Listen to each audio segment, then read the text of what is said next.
Hey everyone, happy Monday, Monday live here in the train room. And happy to admit, guys, we will be running trains tonight. So finally got the track situated and to get the room a little bit situated to clear up the track and everything. But tonight we will be running a couple trains. We'll also be unboxing a new locomotive that I just picked up. I did test run it this weekend at Williams Grove with some friends of mine. So the engine worked out great. But we are live in the studio. We also have Chessie crawling around somewhere. I can hear her up here. She's somewhere up here. But anyways, guys, the layout is still a mess, but we'll be running trains tonight, so that's a plus. So we have got a couple people in here already. We got Mr. Shade's train as the first comment. Hello, Nix. I did set this by mistake to 8:30 because I thought I was going to have some technical issues to basically put it out. So. Hey, Rick, how's it going? What's up, Train Man? So, yeah, we got a lot of stuff. Got people coming in now. See, Kelly? I guess, yeah, the notification just went out. So that's going to be going out to everybody there. So, but yeah, guys, we'll be having some trains running tonight. To start out, we're going to run my Maryland, Pennsylvania, one of the switcher. I think it's an NW2 or SW8. So we'll run that as well. So, but yeah, we got lots of stuff going on up here. This weekend I ended up getting the track laid down, screwed down with the underlayment, so everything is pretty sturdy. So there's a couple spots I need to go over. Like there's one spot right in front of the computer here that's up, like the track's pushed up, so I might have to loosen that up or do whatever. So we'll see what happens with that. What's up, Conrail, Lock, and Radar? How's it going? Stored my N scale. Went up to the O gauge. What was that? Stored my N scale. Oh, you went up to O gauge. Oh, that's cool. What's up, Bill? How's it going? So yeah, we'll be running some stuff tonight. Any models that you guys see up here are just being stored on the platform to get out of the way of construction. But this week's gonna be pretty intense. So I got to get to ballasting this week, and also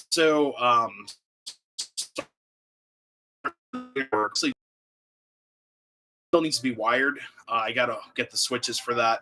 So basically the yard will all be blocked out.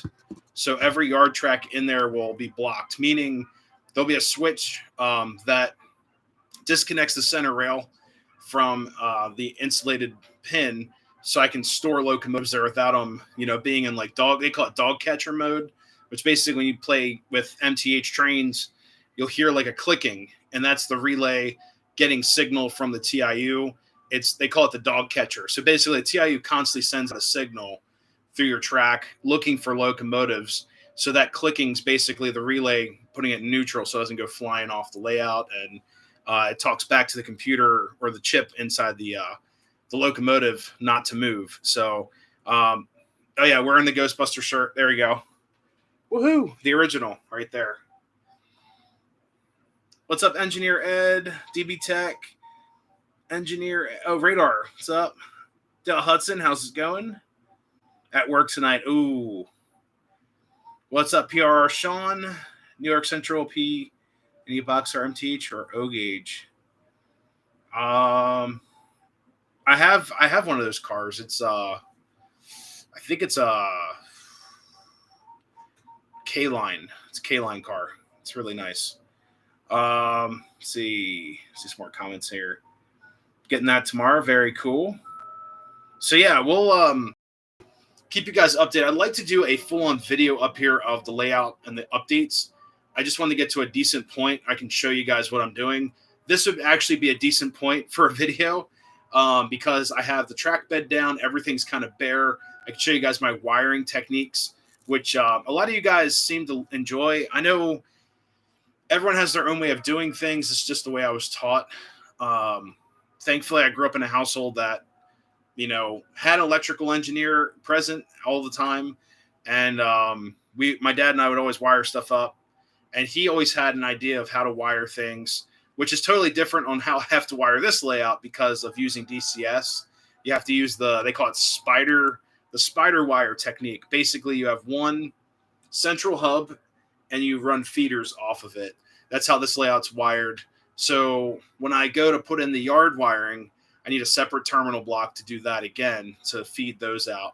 And then I need a switchboard, which I'll have to build, switch tracks for on and off power. So it's nothing too crazy. What's up, Eugene? Let's see. How are you doing tonight? Doing very good. Doing all right. Hey, Chuck, what's up? New layout. Yes. Yep, all new layout. Took up all the old MTH track, and now we're with this fancy Gargrave stuff that seems to be really cool. What's up, Tom? How's it going? Aaron Smith, what's up? How's it going? Thank you so much. Eastbound Productions. Dude, that was an awesome weekend. Thank you guys so much for those videos. Will be up this week. I'm actually going to try to work on editing the Williams Grove stuff tonight, and definitely put up the video of the train layout. So the train layout video will be a little bit easier for me to edit and get that up on the web. The Williams Grove footage of like the outdoor activities is going to be a little bit, so maybe I'll release that maybe Friday or so. It's going to take a little bit of editing and sitting there and actually playing through some stuff. So we'll see how it goes. But you guys were a lot of fun on Saturday. That was an awesome day. I had a great time. I got a little burnt, but it was all good. I didn't end up leaving Williams Grove till about it was like almost 11 o'clock at night. I'm just hanging out and talking with friends. So it was a lot of fun. And then also it was a good ending to the evening running some O-scale trains. So that was a lot of fun. Let's see. Take your time. Yeah, that's the thing with the layout. So sorry, feel like I gotta sneeze. There's so much dust and dirt up here. This room looks like an atrocious mess right now. And so my plan is to basically get this room ready for York time to at least run trains. If any of my friends come over to run trains or whatever.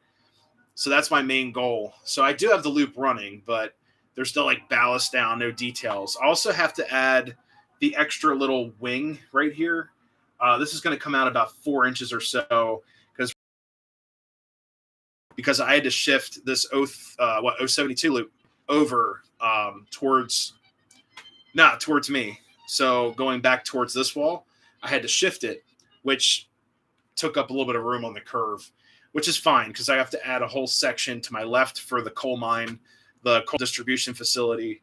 And then on this side, it's going to be a farm. We're putting in a nice little farm, probably in this corner, like right about here. All these buildings, like the gas station, some of my town buildings are all going to be on this side of track. I'm going to make a small extension to make a small cityscape. Nothing too crazy, just a small town. Build a little extension off of that. Then this corner back here is all yard facility. So a lot of you guys have been asking me, like, what are your plans of this layout? So basically, have a single loop of track just to run some trains, have some fun, do some videos for you guys. But I want to concentrate more on scenery on this layout, more so than having a lot of buildings and having more trains running. So I'm kind of challenging myself because I've done a lot of scenery in the past, but nothing like what I like to try for this layout. I want to go a little bit more scale head, go a little bit more detail oriented in this. So I still have to do a lot with the rail. I bought the what's that stuff? The track paint, the rail paint, so you can make it look like rusted rail or worn rail or something like that. So I'm going to do that too before I ballast. So it's going to be really interesting. I can't wait to see what this comes out to be, but we'll see. What's up, Dathan? How's it going? Welcome. So Railfest 2024. When is Railfest? I've got a lot of trips coming up. Unfortunately, it's going to be not unfortunately. I'm looking forward to these trips, but it's going to be a very busy fall. Unfortunately, that everything falls in fall. It gets cooler outside. It's not winter yet. I love the fall. It just gets totally bombarded with everything. I'm sure you guys are the same way. Like fall time is the best. The heat's going away. You can do more outside. Everything's, Saturday and Sunday. Okay, so yeah, I can't make it to that, unfortunately. But thank you for asking, though. I do appreciate that. Train season is coming up. Yeah, perfect time to have this nice blank slate up here. Um, yeah, Date There was great. Everything was awesome Saturday. Got a lot of cool footage. It was a lot of fun. Really quick, let me show you guys some of the progress that I've been working on. Got 33 people in here, so it's a pretty decent group. So thank you guys for tuning in so far. I haven't scared you away quite yet. So here's the yard. For anyone that's new, let me get you guys in here with the webcam. All right, so let me raise the tripod up. All right. So this is the yard track. I know I got all this mess down here. Ignore all that behind the curtain there. So these yard tracks are all in. I've got underlayment foam under everything. The yard works. I've ran the Conrail Behemoth boxcar in the yard. Everything is smooth. So basically, enter the yard. Let me loosen this camera part there. You enter the yard down here on this main switch track. And it's all hand thrown. Got the little, what are those? Caboose Industries hand throw switches. So they work really smooth. And I was actually surprised on how well those work. And they're just tacked in using like end scale nails. But this blank space in here, where the drill is and all that other junk, that other switch, that 072 curve, there is going to be a water tower in there. Not the bubbling tower that I've had. We're going to add an actual, I think it's called the Lionel branch line water tower kit. We're going to throw that in there. I'm also going to build a coal bank or a coal bunk right in here. So we'll have water up here, a coal bunk right here out of Gargrave's ties. And we're going to fill it up with some coal. So we'll have a coal facility, small coaling facility. So a water tower, which I'm looking for. I might use it for the MOW side of things, but put some like parts or wheels on the ground, some like junk, some engine parts, things like that. Because this is an engine shed. But the yard has 3 different tracks you can park things in, and it'll be all blocked out. The wires are already in. I just have to wire up some of the other feeders. And that's pretty much it with the yard. Now, our mainline track goes all the way down to the corner here. You can see this is hanging off. So I have to build an extension, like 4 or 5 inch extension starting like right about here, probably about 8, 10 inches from here. And it's going to go all the way across to get rid of this gap right here. So looking forward to that, to add more scenery space. Now, if you go right, let's see. And the engine shed, guys, is not finished. I'm going to paint it and weather it, make it look a little bit better. It's a 3D printed model I actually got from Florida Railroad Dog, his eBay shop. So it needs some detailing for sure, but it's a good start. It's a nice piece. It just needs to be gone through and weathered or whatever. So it ain't so bad. So this corner here, you can see that rail's hanging off as well. But if we go to this side of the layout, this is where it gets really complex. And like I said, there's stuff everywhere. So right where my drill index is and the Dremel tool, that's going to be all a mountain where all those passenger cars are. That's going to be a mountainscape in the back. And then in front of it's going to be my coaling facility. But before we get to the tunnel porthole, I actually built a culvert bridge right here. Now, this bridge is going to have to be leveled out and everything with, I'm going to use like the, it's already like pre-made. It's like stone wall material. I'm going to put that underneath the bridge. So that's why the bridge is sagging a little bit right now. I also cut out underneath the bridge already. So when it's time to build the actual stream bed out of plaster, I can get underneath that bridge using a tool or a brush to paint the plaster to build the stream bed. So yeah, there's no foam underneath this bridge right now. So we'll have about a quarter inch of clearance or so. It's just going to be like a really small brook or stream, and then that's going to meander. So like where that light switch is near that passenger car, the stream's going to go out and disappear over there. I'm going to hide it with some trees. And then the tunnel porthole will be right at the start of the curve. Now, my inspiration for that is if you guys have ever ridden Reading and Northern, the Tamaqua Tunnel, there's a very small bridge right before the tunnel porthole entrance. So I thought that was so cool, having like a stream right before a tunnel. And then where these switches are, or that really abrupt, I think it's an 036 switch right in here. This is going to switch off. This is really cool. Station's going to be there. That's the placement of the station. We're going to have a switch tower in here somewhere. But basically, the main line, right? We can switch off the main line and come down this track here.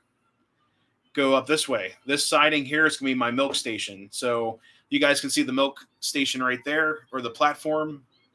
That's going to be right here. That's going to be all hooked up and activated. We're going to come down this track, and this will enter the coal facility, which will then split off with a... Actually, is it this switch? No. So I have one of those curved switches back there, right there.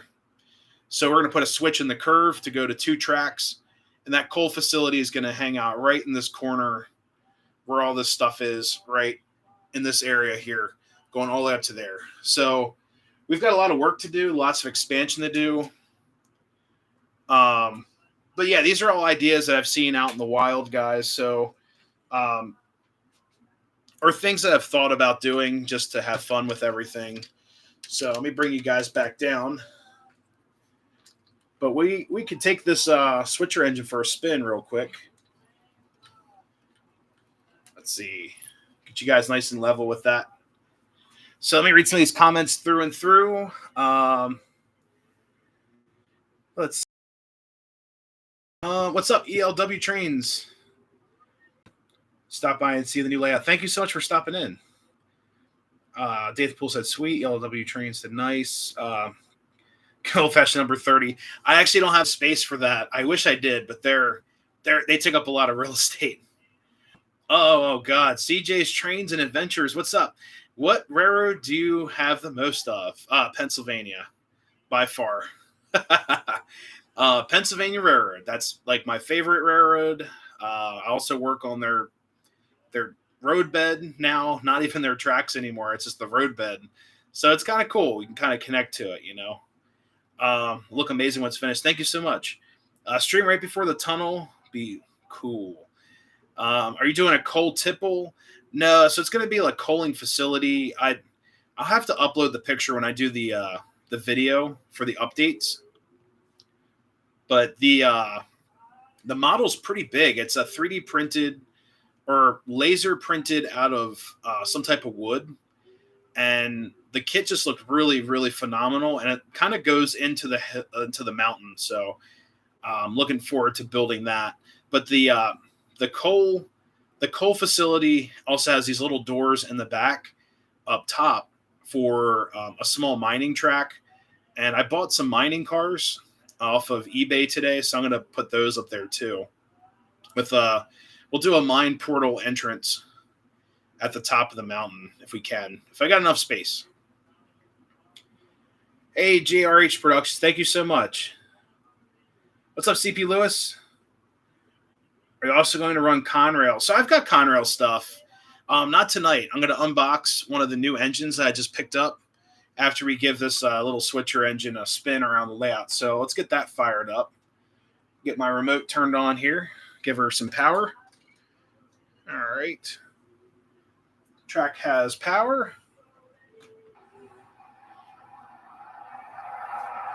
Good old Maryland and Pennsylvania 82. So.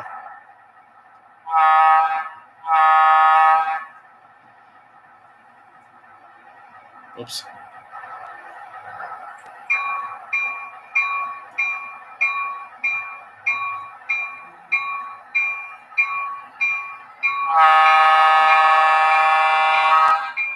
So there we go.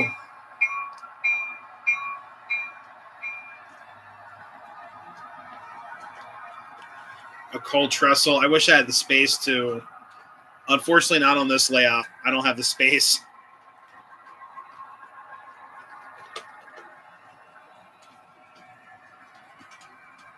What's up, David Walker? Doing all right. Just we're running the first train ever on the live stream on the new layout. So this is actually the first engine I ran last night. So this is it.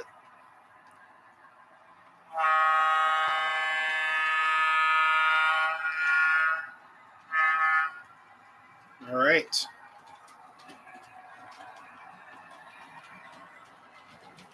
This track is a lot quieter than the last stuff I had. I can't wait to ballast everything down. It should keep down some of the noise. But everything is just super smooth.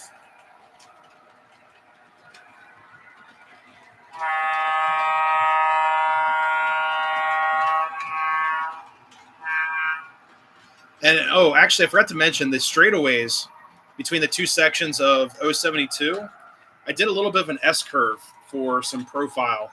So you'll see it curve a little bit, like right here, to kind of give it some, natural curves, I guess, in the layout, instead of it just being a straightaway.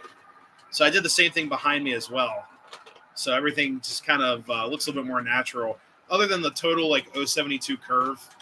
Like, that's not very natural. Yeah, so that was my tester car. So to test and see where I had to put the track for the largest car on the layout, I had to use the Conrail High Cube. And I'm hoping to God that those tunnel portholes that I bought will be able to accommodate that High Cube. We'll see. We'll see what happens. Hey, good night, CJ's Trains. Thank you so much for stopping in.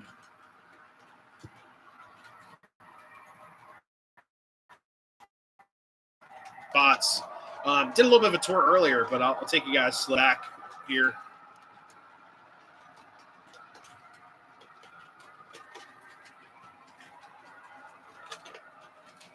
Oops.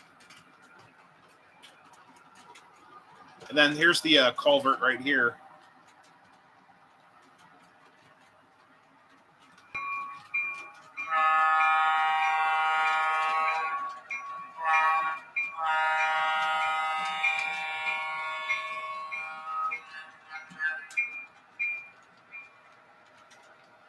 Modern auto racks and stuff. No, I'm not into those at all. What's up, Engineer Ed? And then Uncle Salty, I saw you up top. Someone asked what I'm drinking tonight. I've got a seltzer water. What is this? It's called Bell Vibe. It's from Aldi because I'm cheap, but can't help it. Nowadays, price everything's expensive. Whatever you can do to help, but it's actually pretty good. This seltzer water is pretty decent. Montana, Wyoming, what's up? Just finished one loop last night. Back running. Very nice. But yeah, this track's running pretty good. I am going to do more of like a cinder ballast style in this layout. I've got a lot of coal that I can change the lights up a little bit.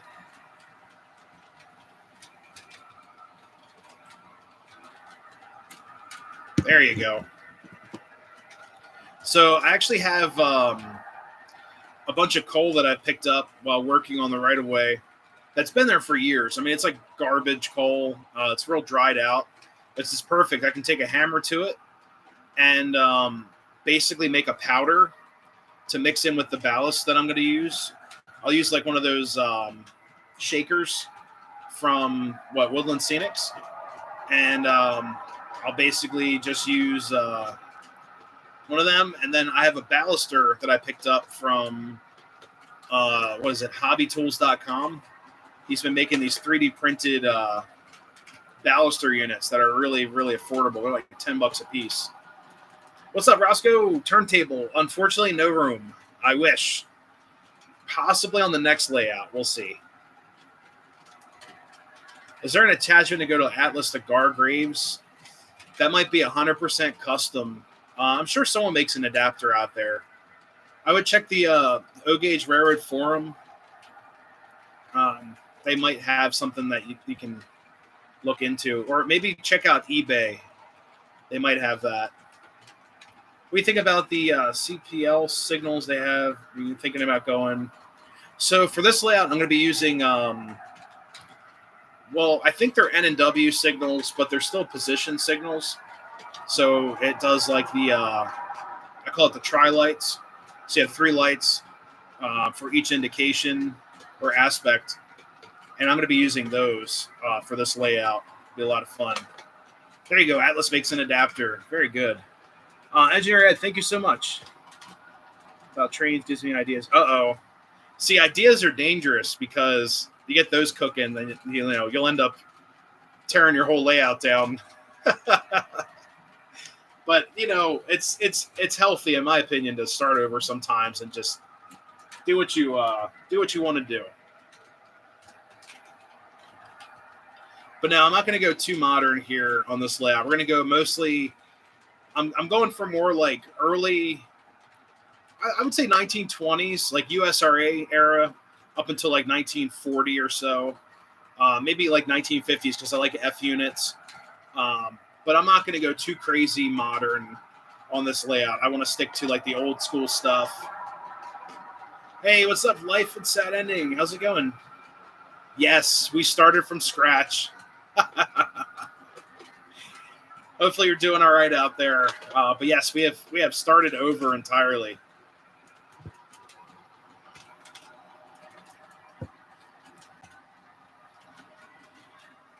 But yeah, there's the new station, guys. It's going to be placed on or about this location. I'm not exactly sure if I can move it. I want to move it a little bit further this way, but the station is just so classic looking. And I'm also going to, like I said, have a little switch. It's awesome. A little bit of weathering on the roof and such. Get a little bit of a worn look.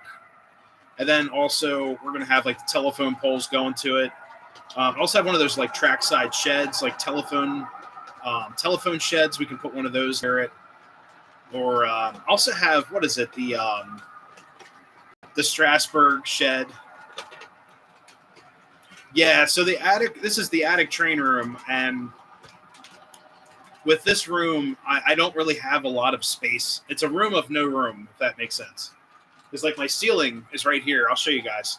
This is the back wall. That's actually my chimney that goes all the way up to the roof. But that's it. That angle piece, that angle wall is my ceiling to the house. That's all I get.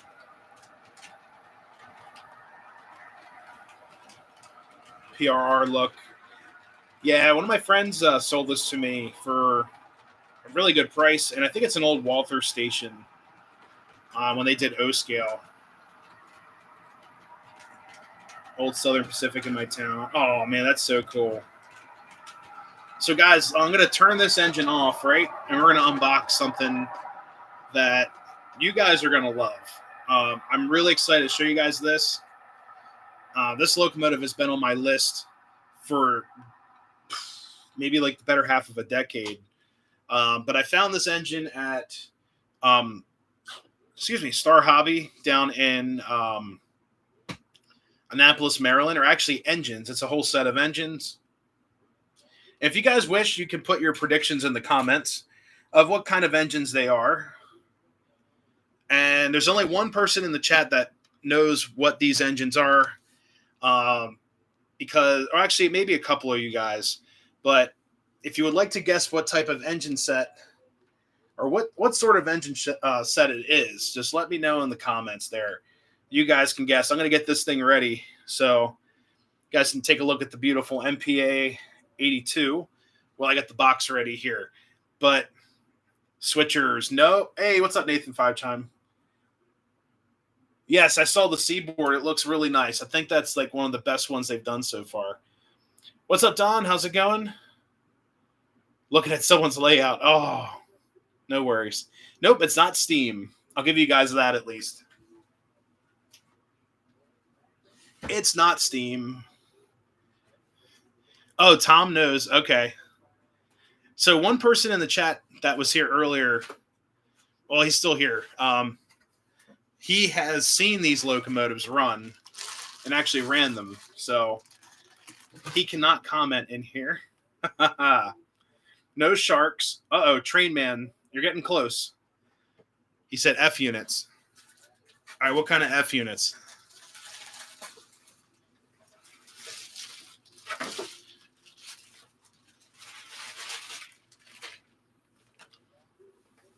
ST40 Burlington. No. Nope. Okay, also guess the road name. If you guys can. FA2? Nope. F7. Okay, so we got F7. There you go. David Mouse for the win, I believe. Well, we can give it to Train Man because he said F units and David Mouse. But okay, so what road name are we talking? Of course, you guys can guess that instantly. You guys would know.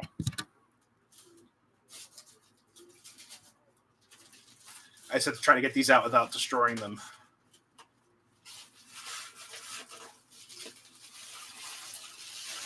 All right, let's see.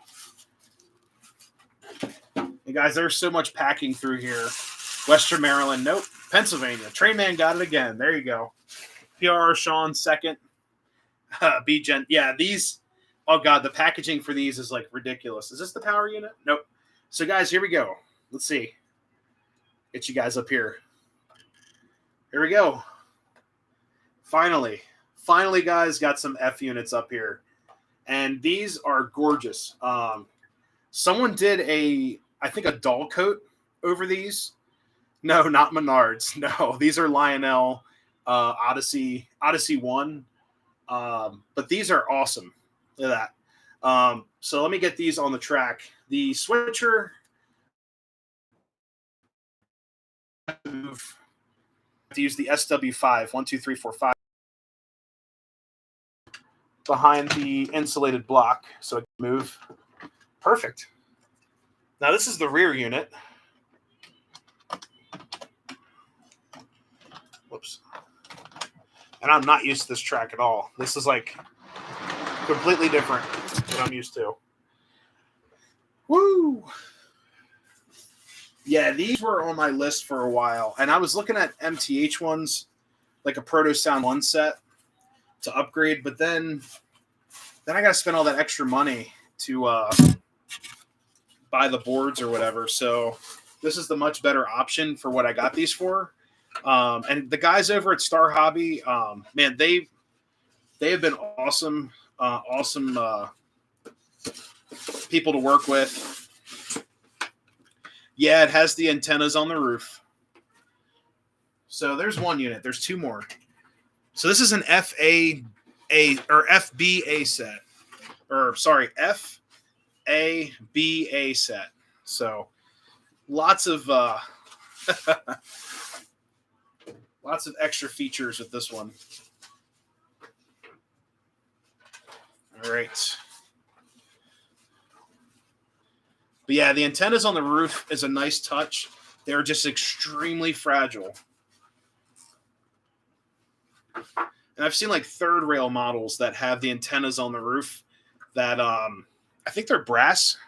I think they're like brass added parts. There's just a lot of detail with these as well. These are not like the cheaper side of the unit, you know, that you'd usually get like in a starter set. These actually have the all the details, like the sander down there, brake details, the doors open. See, like that stuff. That's why I was so upset, guys, when that Amtrak tooling came out for the F40PH. None of the windows opened on it, like not one. Even up on the power unit, the doors open. You know, it also has the oh god, I always forget these things are called diaphragms between them. So these are TMCC, but they're very late TMCC Odyssey. So pretty much Legacy Junior. That's what I'm going to call it. So, and then here's the power unit. So these, like I said, I was just looking for an F unit set, and I could not find anything that was affordable for what I was looking for. And then I got this set, And it was like an answer to all of my F-unit prayers. And this one's taped over. This is the engine, the power unit. So one unit's powered, the other is a dummy. Yeah, Rail Sounds 5.0. And we also had to program it like 6 times because I messed it up like 3 times. Oh, and it was fun. It was a learning experience. But it was my fault. All right, so here's our powered unit here. All right. There you go. Not Menards. Definitely not the Menards engine. But honestly, if you price this thing out, if you split up the set, the head end would cost like right around the price of a Menards unit when these first came out. Now, the price I bought these for, these were not too bad. But the original retail price on these was very expensive. I was actually really surprised on how much these things were. So let's give her some power here. Okay, so the legacy base is plugged in. That's a good start. And let's do this.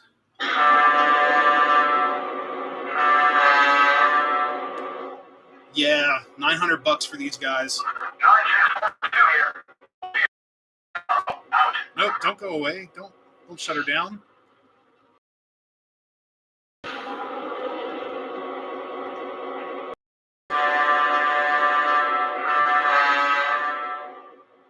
Yes, I think they do have the. Yeah, the head is the 9. I guarantee that out earlier where the battery porter was. All right, so I got to get some smoke fluid in this thing. Let's find out what we got. What do we got over here? Cinders? Nope. Coffee. Ooh, magic mint. Magic mint it is. All right, choose a hole wisely. Whoa. Where'd it go?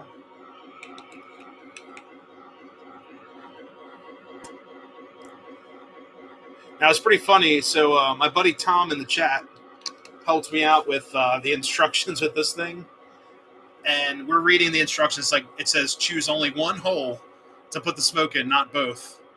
And I was laughing about that on Saturday because I'm like, this thing needs smoke fluid. So let's see how loud these are.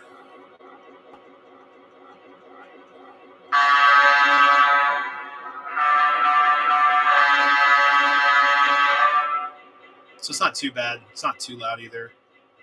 All right.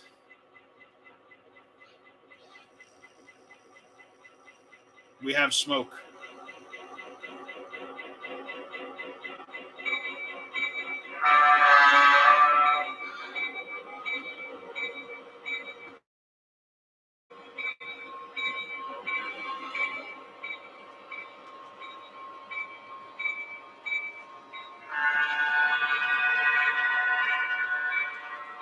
All right. So there we go, guys.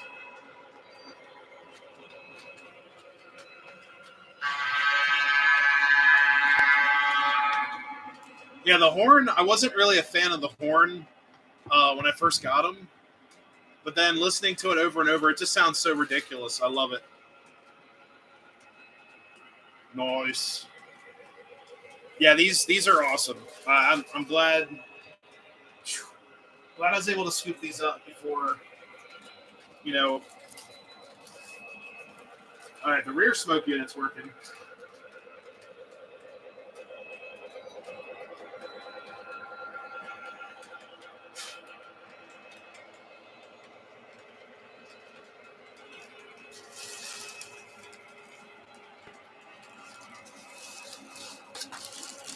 Hey, thank you guys so much. Yeah, I got to put this packaging away. Of course, it comes with like 3 boxes and all the inner packaging and all that stuff.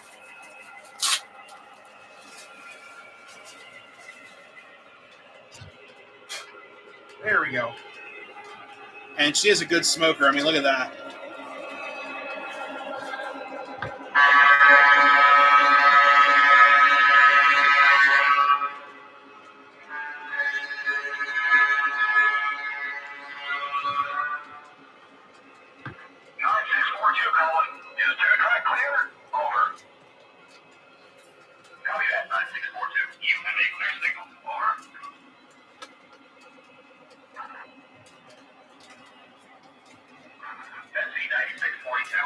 The base 3 is designed to run Lion Chief, TMCC, Lion Chief Plus, and Legacy, and anything Odyssey.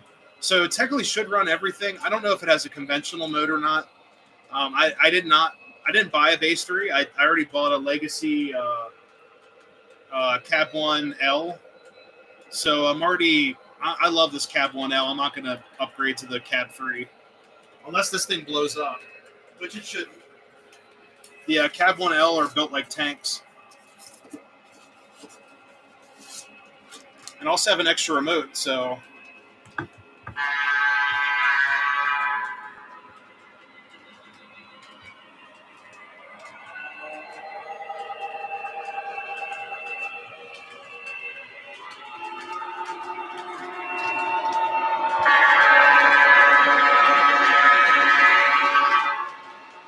There we go. Hey, thank you so much. I just need to hook it up to some appropriate cars. But for this live stream tonight, I don't want to go too crazy because then I'll have engines and cars everywhere.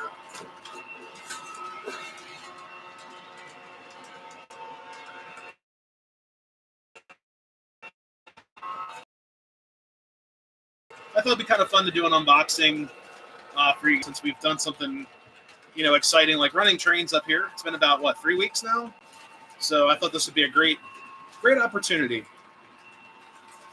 Just packing up all these boxes.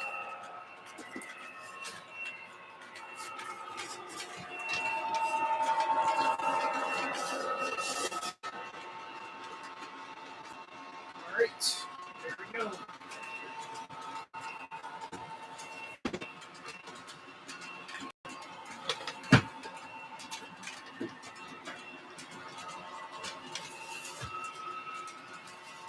Yeah, guys, I was worried about the track being super loud. It's actually pretty tame compared to what it could be. So, worked out pretty well.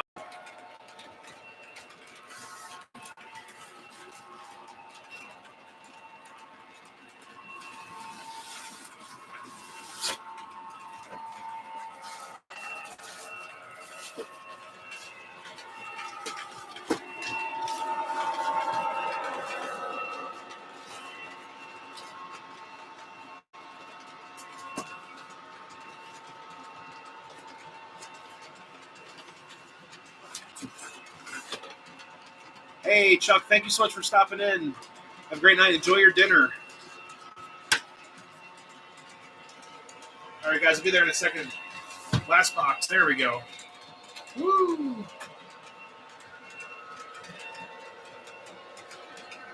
All right.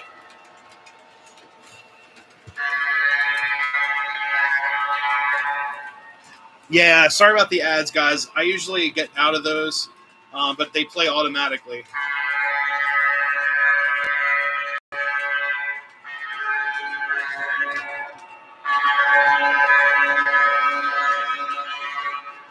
So honestly, CP Lewis, welcome to the channel. So honestly, I prefer the foam. It's so much easier to work with. So I bought a ton of this foam stuff. I didn't realize how much I didn't need. So I bought way too much. Which is fine. But also with the foam, I made like a bunch of cut sections like underneath these switches. Let's see if I can get it on this one. There's a lot of custom cut work in here. Hey, what's up, Metal Detecting Adventure Time? How's it going? So like in this switch here, to have it V off into the yard, there's lots of little custom bits in there to make it work.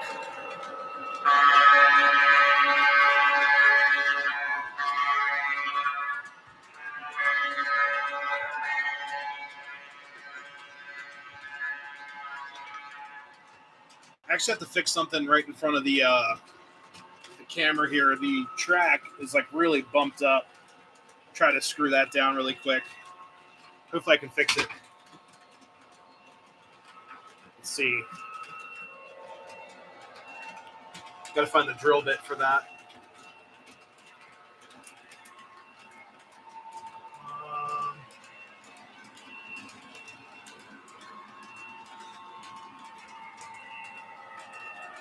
Here it is.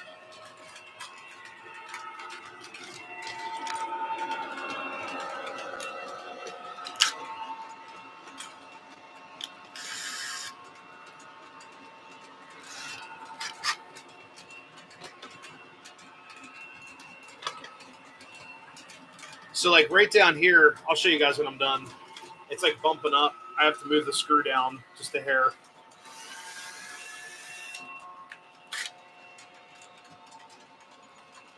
You know what's crazy too is that I do maintenance away work for a living, and then I come home and I have to do maintenance away work on my train layout.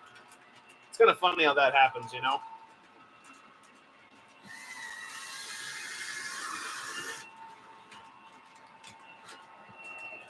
See if that solves the problem. A little bit. It's not perfect.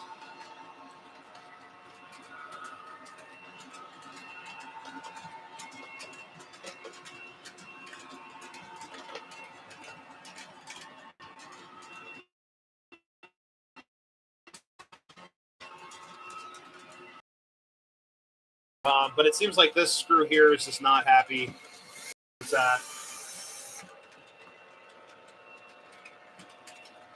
I might be able to also file that down later on. Maybe like using a track eraser or Scotch Brite. I think I have a track eraser right here. Yep.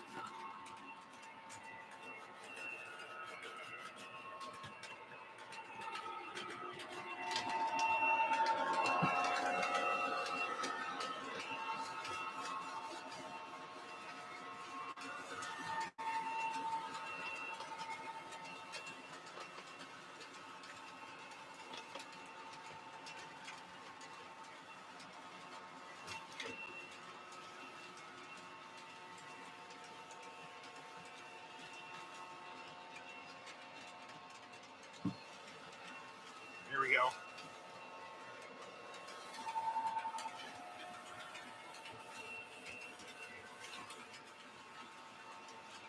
Cool.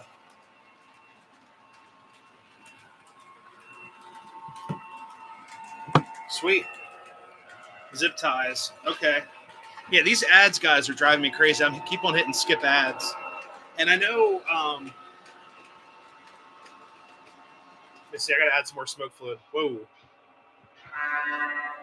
I know the ads actually help with the revenue of the channel, but man, they're popping up like crazy. And that's got to be annoying for you guys at home. You know, just trying to watch a live stream. Got a bunch of ads popping in.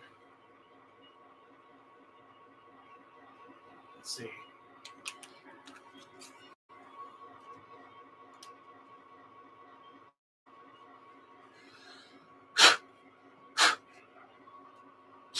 There we go.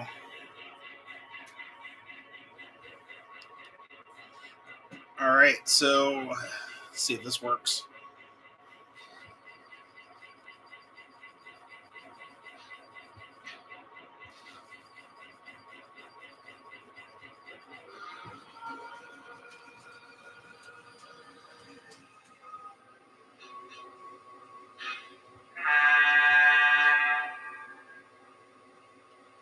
Screw and washer.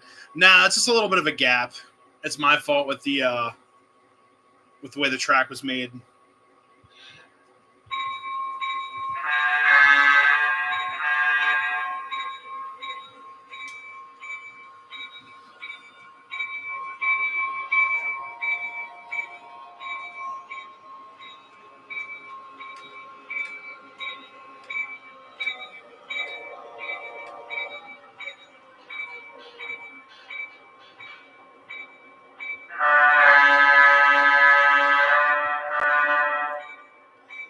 What's up, old Ohio angler? Yeah, I've been turning off a lot of the ads So, whoops. I have the opportunity to turn off ads. It shows up like ad coming soon or place ad. So I've been trying to turn those off to show you guys what I've been doing up here. It's like in the middle of talking. It's like I don't want to see. I don't want you guys to see an ad because it's just stupid. Because then you guys are going to come back and be like, "Hey, I totally missed what you said." I'm like, because the YouTube ads. So I don't get that, but I don't know.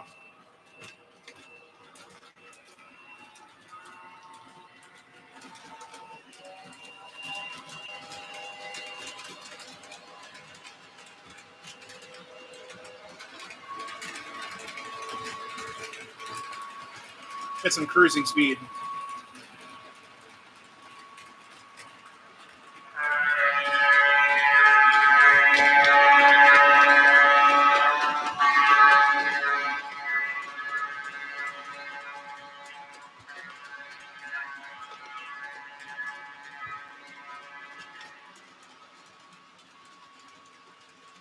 Tour of everything. So we could do that. Once I get everything set, I'd love to do a tour or at least show you guys what I have. Maybe set them out in the yard and stuff like that. Up top's kind of a mess right now. But like I said, I gotta get this room ready for like right around the York time. And every live chat haven't got any ads yet. Huh.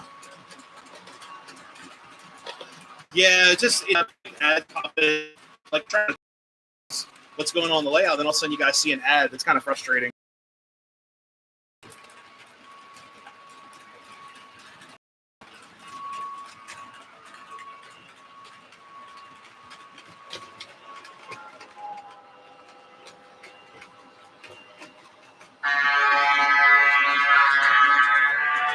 Glenn Mead, how's it going? Yeah, there's Conrail right here. The big old high cube. The most ridiculous cars Lionel's ever made that barely run everywhere. And also, I'm not a huge fan of the graffiti. Honestly, I'm not a graffiti guy. Maybe like some hobo graffiti. I thought about doing some box cars with some like hobo. They used to use like the old paint pen or something, or I forgot what they call it, carbide lamp or whatever. They would carve into the box car to like blacken it or whatever to sign their name. But I thought about doing some of that. That's kind of cool. Maybe like some of the cars that they've ridden, but not like this. And it's like way too much graffiti. Now I do like one thing though.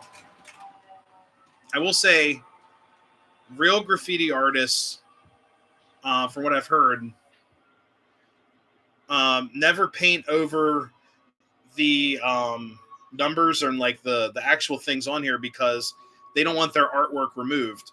So a graffiti artist would never paint over like all the stuff over here, like the weight limits and all that, the notices, because they don't want them removed. So, but you can see they oversprayed this. It's an NYC car, but they oversprayed, the NYC over top the Conrail, which doesn't really make a lot of sense. It's just a really weird car. I don't know, but it says Conrail, and I liked it at the time. They've got a Penn Central one I wanted, but I don't know. Not really. It's not really for me. So here we go. Now, one thing I could test out, the GG1 is sitting right here. I might want to test it out just to see if it will work. So I'm actually going to put these in reverse.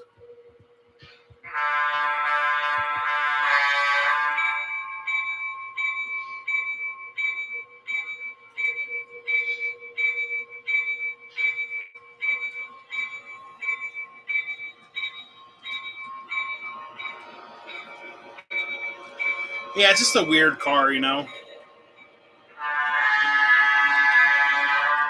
No, so no two main lines, just one main on this one. We're going to do a lot with scenery. It's going to make up for it, I promise.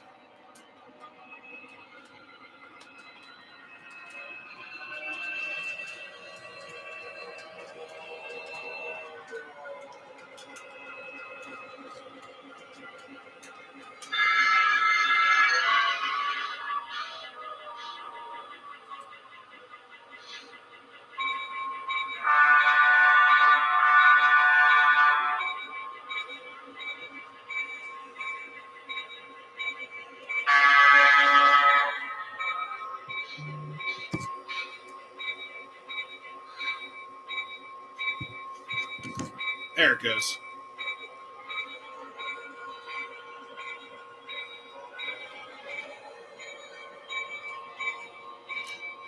I want to see how far I can get in the siding before it cuts out.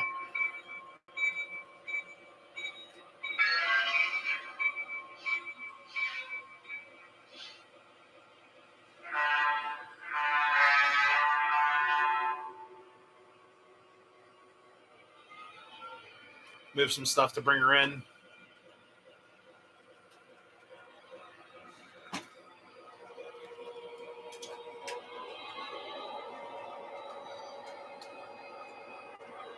Let's see how far we get before the power cuts out. Because I did not put any track leads in here yet.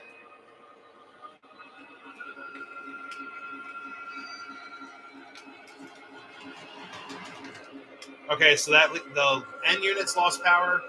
I'm going to run her in here pretty good. So here we go.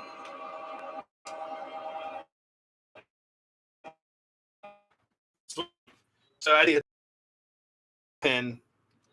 I can barely push these. There it is. Insulator pin's right there. So we're not getting any power, but I could travel this whole length of the yard, which is really cool. So let's get the GG1 situated. Hopefully it doesn't take out my little bridge. I didn't even think of that. This is why we test. All right, so GG1 on Gargrave's track. Give her a little bit of a train to pull around. I'm actually debating to add weight to this train or this GG1 because it is so light. It's a plastic one compared to the later Williams ones or earlier ones were all die cast, super heavy. All right, so let's fire up a G. We have lightage. That's good. All right. Turn on the DCS system. Let's see. Advanced.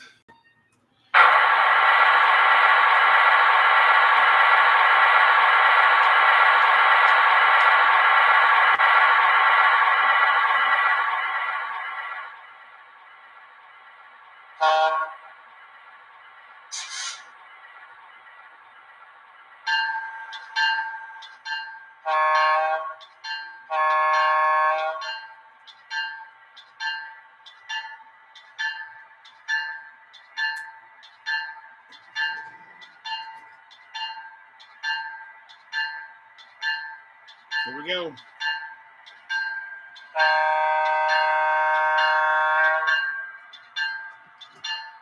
Whoops.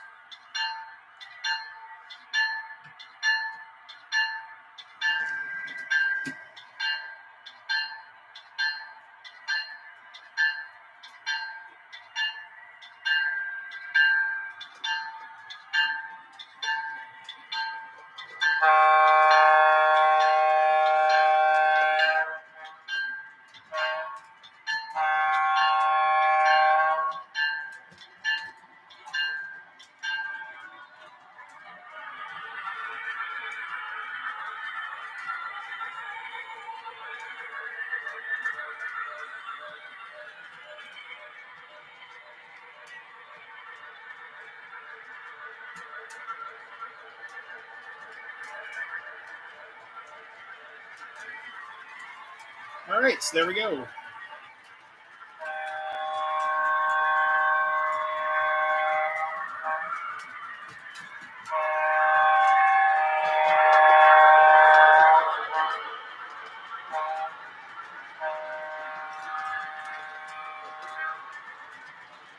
It's actually running really well on this track.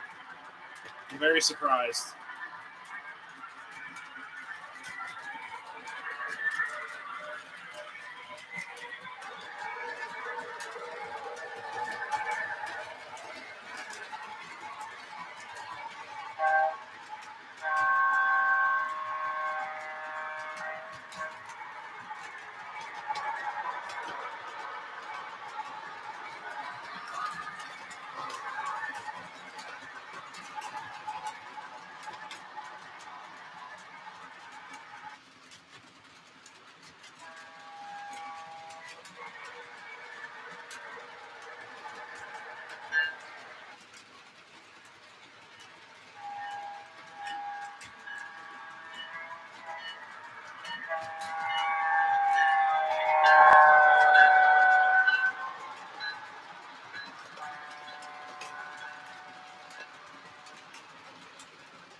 About a year ago, there was a couple of coal trains with freeway hoppers, had very little, no graffiti on them. You know, it's crazy. I've heard like a lot of graffiti stuff happening with like newer cars that railroads are buying, and they're just like, "Hey, I'm not going to repaint these things because they're going to get all screwed up." It's kind of sad, but you know, yeah. Now a word from our sponsors. Yeah, I forgot to hit the ads button. I do apologize.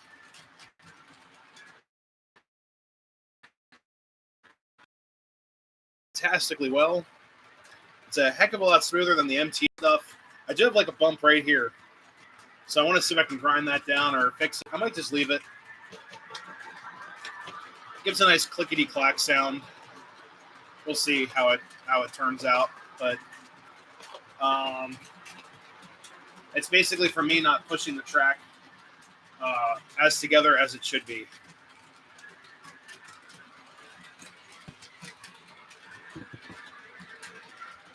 Screen froze. Oh no, I'm sorry about that.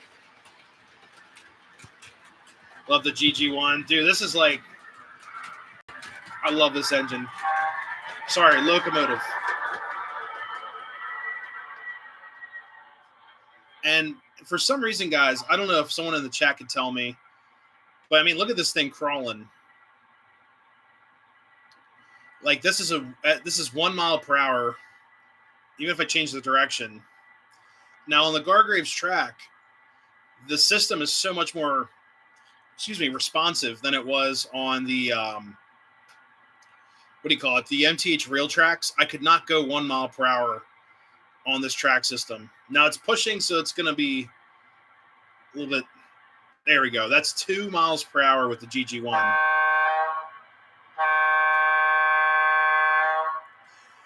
So for some reason, this track is so much more responsive. Maybe because it's stainless steel or steel track. The rear pantograph. Yeah, there we go. Woo! Oh, that's a good question. Will that hit the wall? Now, I know it will hit the tunnel portholes when I get those put in. But there we go. But that is crazy. How much control you have. And this is a Protosound system, Protosound 3. But there we go. I've never had this engine crawl like this. So I'm wondering if it's the connectivity and the track, between the track, the TIU, and the locomotive. It's just doing so much better than the real track stuff. So I thought that was very interesting. Even finding locomotives, it finds it like instantly. There's no like waiting at all, which is really, really cool. I'm not really used to that. So I think the stainless steel track's helping out with that. What's up, John? Hey, Dr. Death. Watch a lot of Railfan videos, Jawtooth YouTube. Yep, he's cool. Frequently painted rolling stock, been a whole trains, new hopper cars without graffiti. Yeah, I'm not a huge fan of graffiti. I know it costs a lot to paint cars and such, but there's some really bad looking cars out there. Not from the railroad I work for. Our cars are pristine, but freight cars. I don't work for the freights, but there are a lot of nasty looking freight cars I've seen, like totally littered with graffiti, and you know, it's just really strange how people get away with that too. But yeah, this is the GG1 creeping at 1 mile per hour. That's crazy. And here's 5. It just runs so smooth.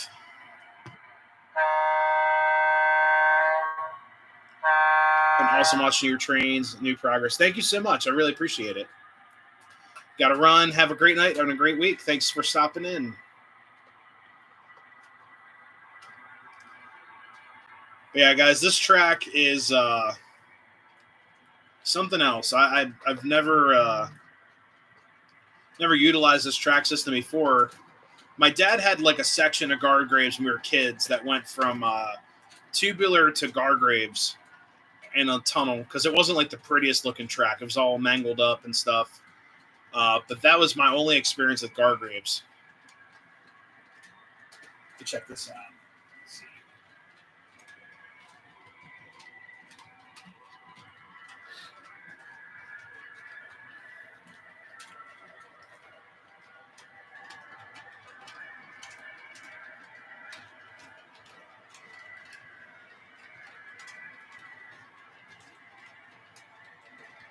Cool.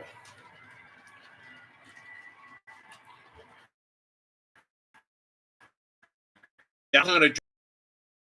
How's that sound to you guys? I could be on here all night if I wanted to.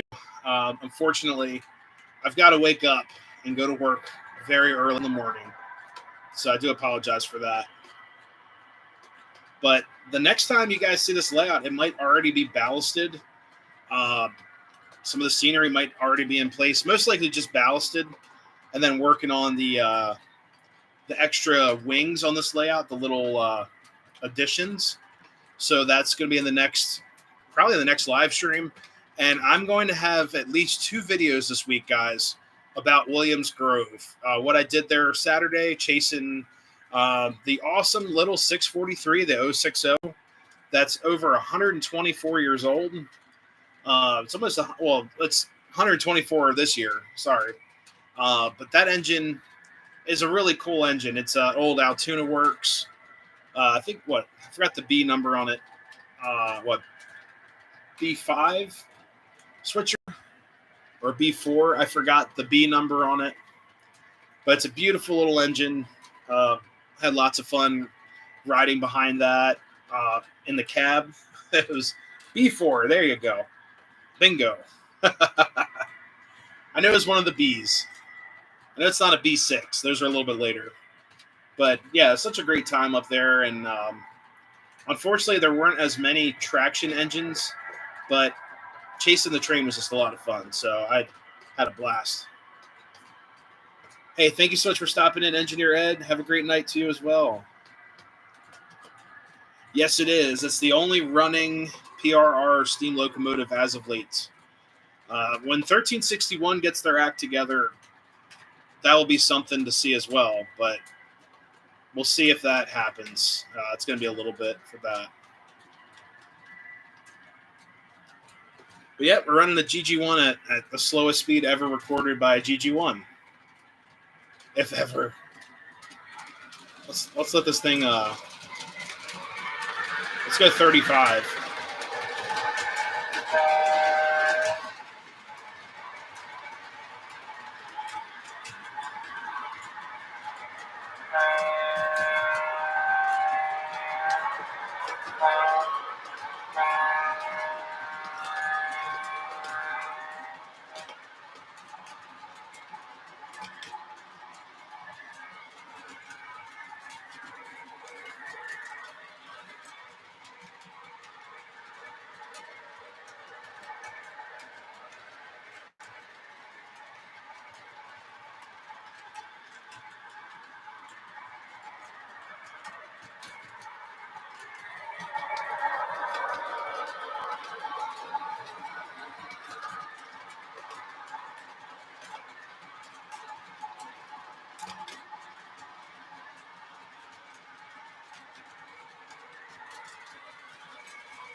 Cool. Let's check in the bridge clearance back here. Look at this really quick.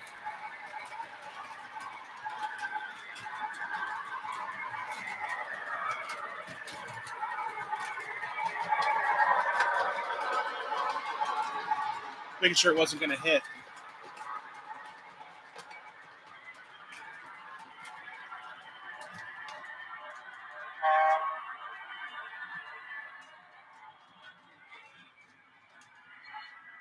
So the straightaway, I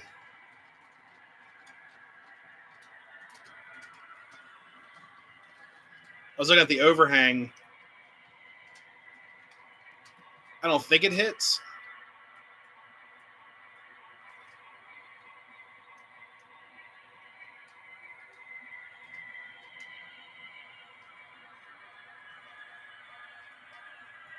All right, let's see. I got to slow motion this thing.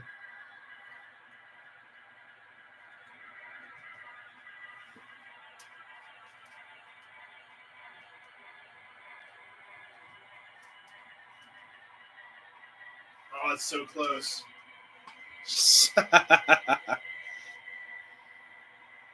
Oh, man.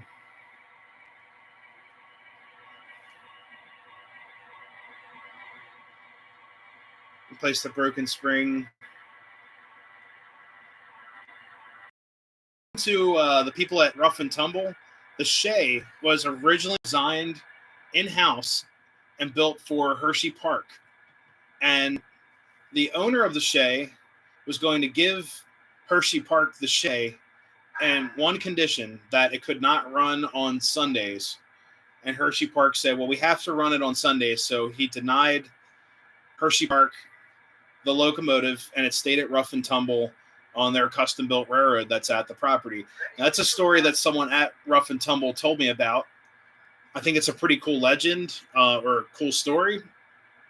Just shows, how important Sundays are. And Rough and Tumble is very, very Christian-based. And, they were founded, I believe, from what they told me, it said it was mostly founded by Amish or Mennonite, so they're very proud of their Sundays. So day of rest, so I get it. It's really cool.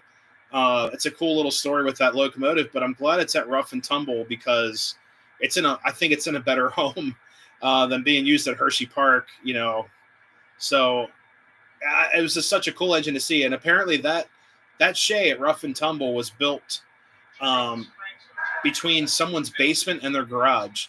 So they would build the parts in the basement and have to carry them up to the garage every time they built or fabricated something or milled something out. And then they would basically take it to their garage and fabricate it and attach it to the locomotive. So that's also what they told me at Rough and Tumble. So I thought that was kind of a cool story as well. It's like literally everything built in a guy's basement, transplanted to the garage to be attached. So I thought that was just really cool.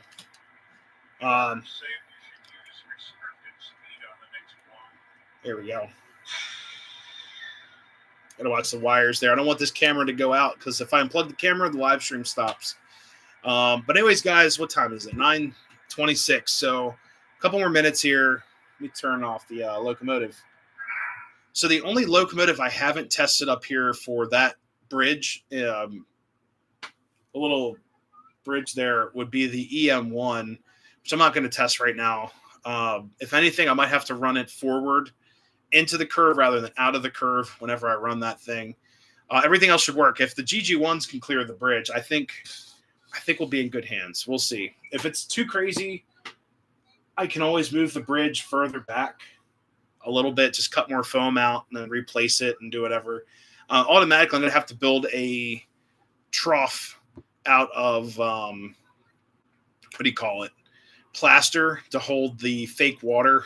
And also build on my rocks and stuff, the falls and all that, and then paint it up and then add the water, which you guys know I have a weird track record with building water features up here. I had like the $150 pond. That kit was a disaster. The whole process was a disaster, actually. But you learn how things are, together and how they all go together or whatever. So Terry asked a question. Can you show how you wire jumpers and switches? So I actually just put, because underneath the switches, there's a bar. Where's the switch? Here we go.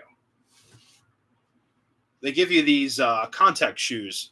You can wire right to that. But for me, what I did was just put jumpers on both sides of the switch. So if I have a 3-point switch, right? If I wire to this point here for the lead, that means this frog or this center rail is being powered. If I put another jumper on this part here, that means this contact's being powered. And then for the center rail, these center rails are also attached to this inner part here. So if I run jumpers on all sides, I shouldn't have to worry about hand wiring the switches that people recommend to do. So I did not hand wire any of my switches. All my switches are just being powered by the, I'll show you what I got. Here's one. Using these track pins that are pre-wired. So you put these in your track between pieces, and it's a track pin with a soldered wire to it. It's a really cool idea. I just bought them. I just didn't feel like making these. I'm kind of right now. So instead of sitting there soldering all these little leads, I bought those. So you can buy them, you can make them yourself. So instead of hand wiring the switches or soldering to the switch, I decided to use these track pins rather than making a mess. But so far, everything up here is working great. I did a signal test. Let me see really quick with the GG1, because and I'm going to go up a little bit past 9:30. I did a signal test the other day,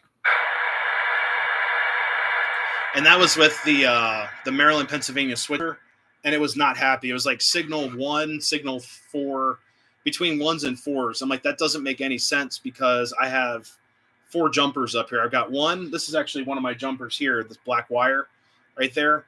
I got one set there. I got one set in this corner, one set on the left corner, and then one set behind me. So it's getting adequate power, and it's so responsive, guys. I mean, look at this. Scrolling up here. Once I hit the horn on the switch, it's like instant. So I don't think it's a signal problem. It could just be an older board. So let me see really quick. Advanced, or might be in system. Track signal.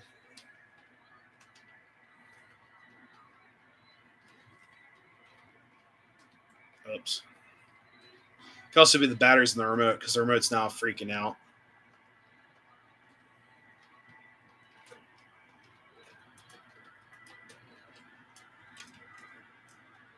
All right, what number? Let's do this again.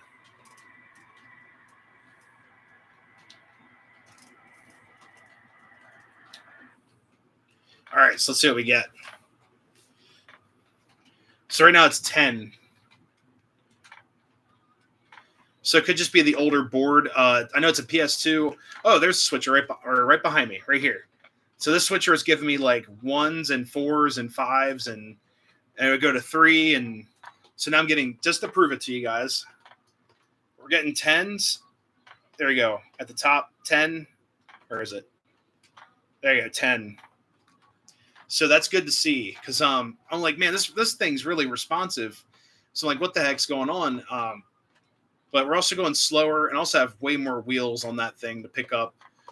So it could just be the older board not agreeing with the track.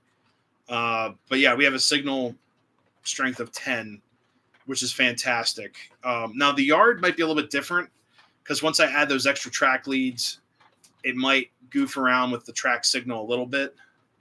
But everything is everything's wired correctly. We have a spider feed system. So basically, guys, let's see. So basically, I have, like I said, one point, and then you send it out. You don't run in parallel, so you don't go one track to the other track. Even though the track's technically wired as parallel, the actual track itself is a parallel wiring system, because you're running leads and it's picking up power as it goes down.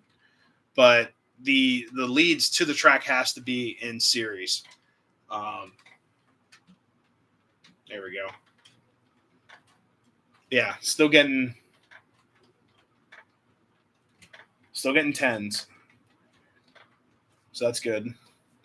But basically, the only thing that might screw up signal is that on this outer loop here, the outer track is insulated. The outer, as in the outer ground track, because this system too, the rails. Let's see. So on your typical tubular track, guys, also your starter systems, like which are not cheap in the least. I mean, fast track's expensive. All that stuff is expensive. But this track here, this rail, this outer rail, and this outer rail are completely insulated from one another. They're not touching. So compared to tubular track, all your ties on tubular track are the outer ties are grouped as one. Compared to this track system, your outer rails are totally separate. So it's so much easier to do blocks and other type of switching. We end the test. We got 10 still. That's good. So there we go. So one thing to remember, track, one for your inner track. Now in front of me, I have 3 leads coming down. The 2 outer tracks are tied together because they're your ground return. Then same with this behind me. My ground returns are also tied together. Now, when you get into the curve, I have an insulator pin on the outer rail. And then it goes to the other side near the bridge. That's also insulated. That's so I can do an insulated block. So we can actually run a signal system up here. I did that on purpose. So just something to remember with that. So your rails are not connected together. Just letting you guys know. So if you ever work with this track, just keep that in mind. All the rails are insulated from one another. So you have to put down, 2 outer track leads, 1 center track lead to power your track. Granted, yes, the wheels will carry the ground signal to both outer rails, but it's good to have a really nice and strong ground return path, especially using command systems that, like Lionel Banks on that ground. Same with MTH, and because MTH uses DCS in a nutshell, so it needs that nice strong ground signal to get back to the TIU. But Lionel relies heavily on the ground for their pieces too. That's why you have the only wire you hook up to the track is a ground wire, or to your transformer is a ground going to your track. So that's why that's so important to have. So you want to have a nice steady ground. That's the biggest thing with this layout. I wanted to put in extra ground leads, but knowing that I have great track signal, I don't have to use like jumpers. I was thinking about taking like what do you call it? Like a braided wire apart and take these little wires with pliers and solder, making jumpers on each track for the ground. It looks like I don't have to do that because I'm getting 10s out of the locomotive. So I'm very happy about that. The connectivity up here is crazy. Like I'm not used to that at all. With the old track system using the real tracks, I feel like I always had to push or really hammer on those buttons for the remote to send something to the track. Compared to this track, it's like instant commands. So I'm looking forward to this track, guys. I'm going to definitely call it a night. It's getting late. But I want to thank you all for stopping in, and it's been an awesome live stream. Hopefully you guys enjoyed the F units. They are beautiful, beautiful units. I can't wait to get those running again. They almost take up the entire length of a siding on the yard track, which is pretty cool. So it is what it is. But like I said, next week when you guys come in, I probably will have some ballast up here. At least certain sections ballasted, getting it ready. On top of that, guys, I'm going to have these wings built so you can start setting up the coal yard and some other accessories. Got lots of new models coming in that I'm going to build, do kits, lots of model kits to put in this layout. I'm actually getting rid of a lot of my older buildings and such and going a little bit more scale. Like I said, I'm going to challenge myself on this one and have some fun with some of the models. But anyways, guys, have a great night. Someone wrote a comment in here. Run jumpers to get power. Yeah. So if you guys run jumpers, just make sure everything is in phase. You don't want to short anything out. So that's the best thing you can do is run everything in phase. Got to add that in there too. But anyways, guys, have a good night. Hopefully you all have a great week.